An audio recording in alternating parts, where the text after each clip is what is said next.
Okay, so let's look at important area, and that is to be able to analyze our digital pulses.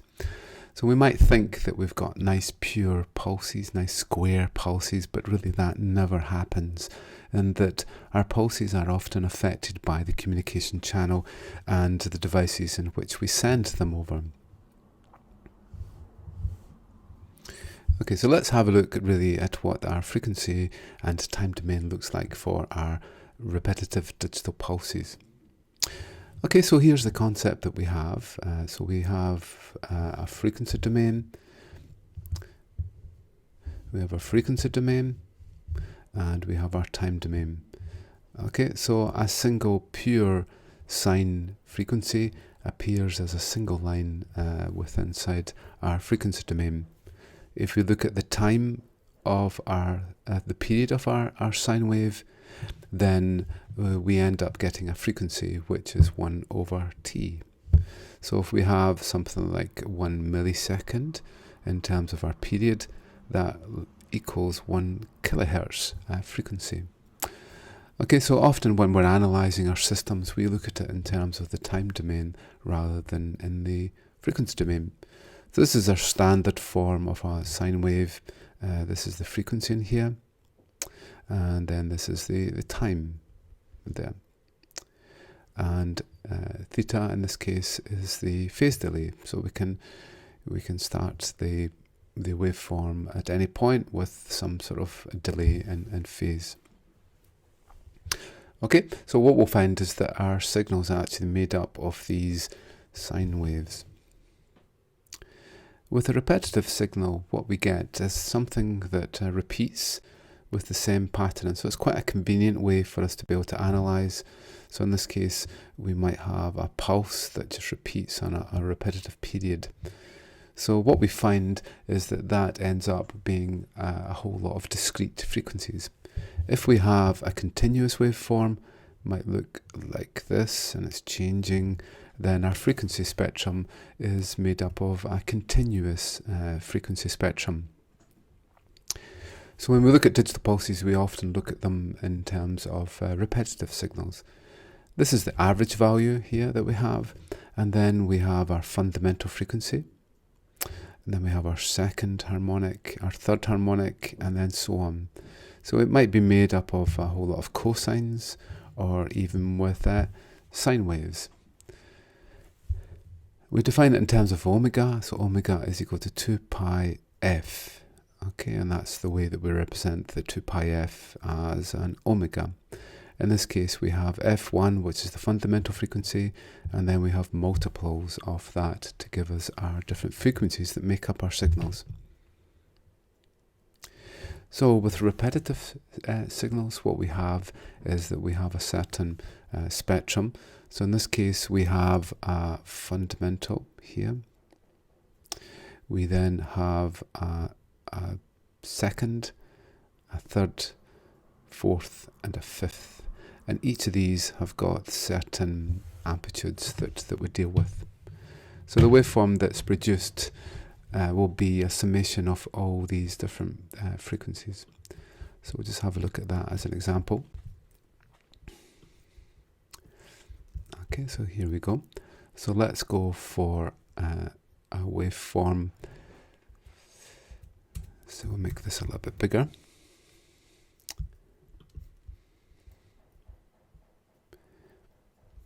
And we can see here how it changes it. So that's taking the fundamental amplitude of 1, then a 0.6 relative for the second, a 0.2, 0.1, and then 0.05. We can see the spectrum here.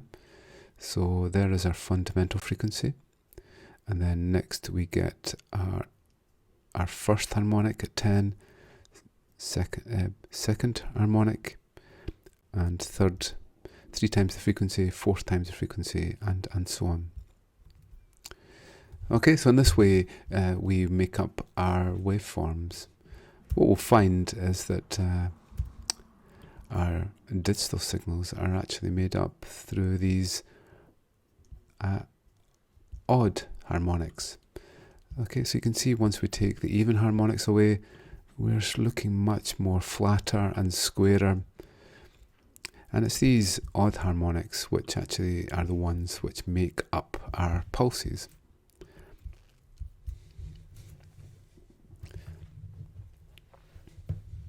So we can look at other repetitive signals. So we can see here we have a triangular waveform and a sawtooth waveform, and we can see here there is our fundamental frequency. I think that's around 5 Hertz, and again we see it there, but we can actually see, because there is a larger discontinuity there with this edge here, we end up with a lot more higher frequency components than we do for the smoother waveform that we have here, which has relatively few significant amplitudes. So if we go back to our waveform again,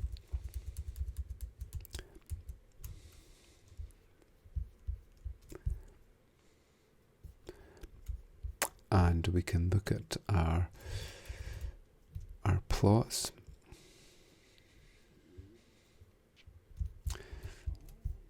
Okay, so there is our triangular, our sawtooth waveform, and look, we get these harmonics, but you see the significance up here. We have a lot more higher frequencies. If we look at a triangular waveform, then we can see here there's our fundamental, and we get a third and a fifth and a seventh and so on. Okay, so there's our pure sine, if we just want to check. So there's our sine wave, 5 Hertz, 5 Hertz, no other frequencies involved here.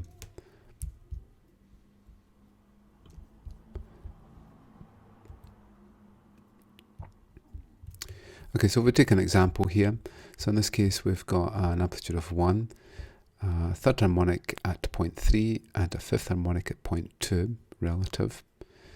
This is the waveform that we get, and then when we plot it we actually see that we're starting to look much more like a square wave. So our square waves our pulses are typically made up of these odd harmonics. And our waveforms have different symmetries. So in this case we have even symmetry, where our waveform is the same if we take the y-axis as our point of reflection. So we can see that is the same as that on the other side. And this type of waveform is made up with a whole lot of cosines, because cosine fits much more like that, where we have the peak just at the y-axis, and then it can be reflected through the y-axis. Or we can have odd symmetry. Odd symmetry is where we get a reflection such as this, and this is much more like a sine wave, and so this type of waveform is made up through sine waves.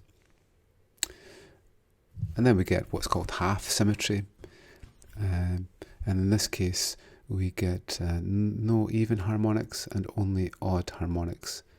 So this is very much like our digital pulses that we have here.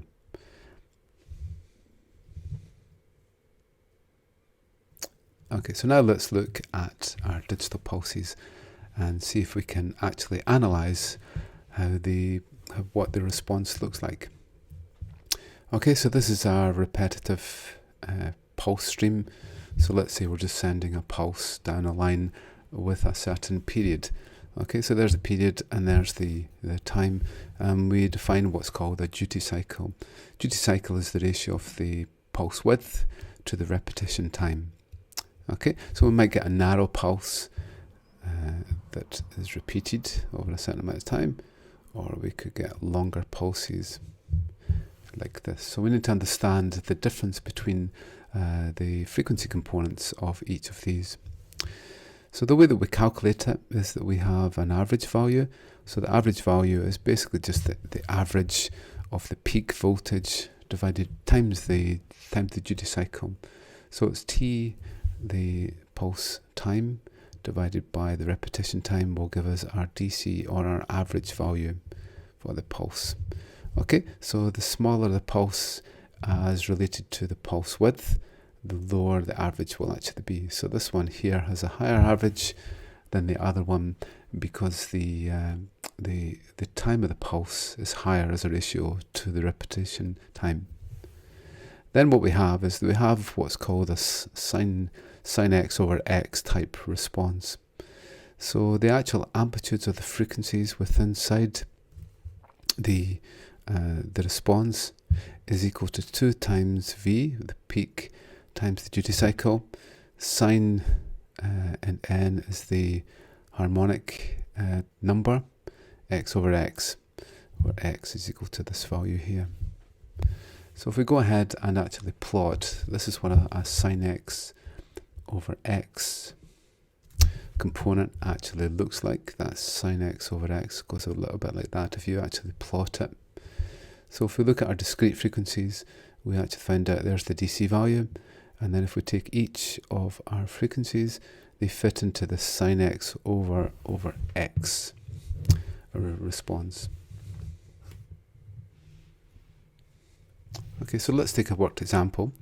So we have a period of 25 microseconds and a pulse time of 5 microseconds with a peak of 5.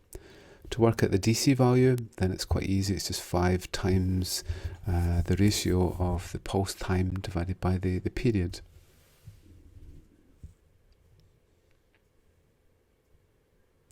Then we're going to have a fundamental frequency as to 1 over the pulse period time, and we can actually calculate that as 25 times 10 to the minus 6 for the microseconds, and that's equal to 40 kilohertz. So we're going to have frequencies of 80, 120, 160, and so on. Now we can calculate what the amplitudes of each of the frequency components are going to be. Okay, so we can say that is 2 times 5 upon 25, and we can calculate over here for each of them. And this is what we actually get for each of the frequency components when we end up calculating it. So we have at 40 Hz 1.87, at 80 1.51, and so on. If we wanted to replot that again, what we would actually do is to put in the values back into a table and then look at various times. We can call Wt equal to an angle, which is from 0 to 360. And then when we put the values back in, we can then summate them to give our output waveform. So this is what our waveform actually looks like when we take it back with our amplitudes and with our different frequencies. And the waveform that we actually plot looks like this. So this is looking a little bit like a pulse, but what we've done is only taken the first 3 frequencies, and we can see it doesn't quite fit into our nice square waveform. Okay, so let's take an example of this. So in this example, what we should see here is the pulse stream that we're looking at. There's the duty cycle as the ratio of that divided by that, which is 0.2 in this case. And then what we've done is fit the sine x over x into there, and then we should see our harmonics actually fit into that. So let's take that as an example.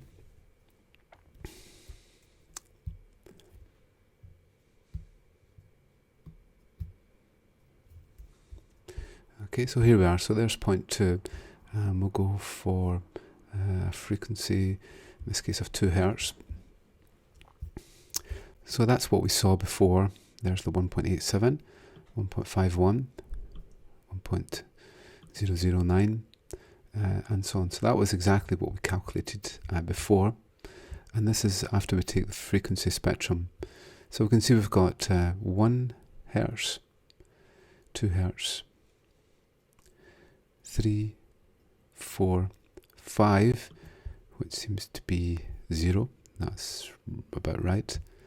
6, 7, 8, 9, 10, 10 goes to there. So again, 10 seems to be 0. We've cut it off there.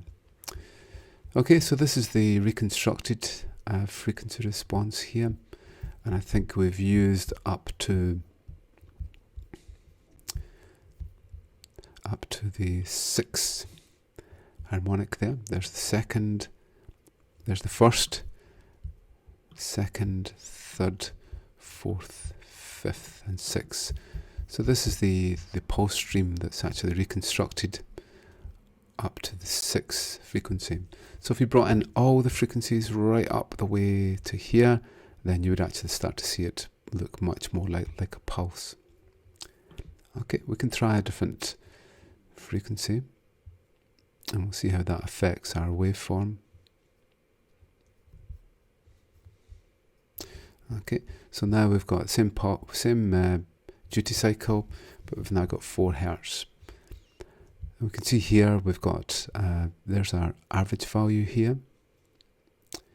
Okay, so it's just the peak times the duty cycle gives us our 1 here, and then here is our fundamental frequency at 4, and then we've got second at 8, 12, 16, 20, 24, and so on. Okay, and then there's our amplitudes there.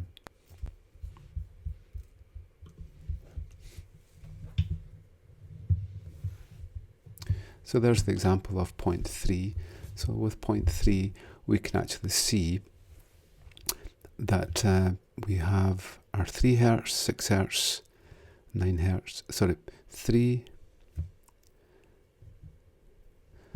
So our pulse frequency in this case is 2 Hertz, because you can see that there are 2 pulses every second. So this is at 2, 4, 6, 8, and there's 10. Okay, so the key thing to notice is that we start to space out more when we go for a higher duty cycle.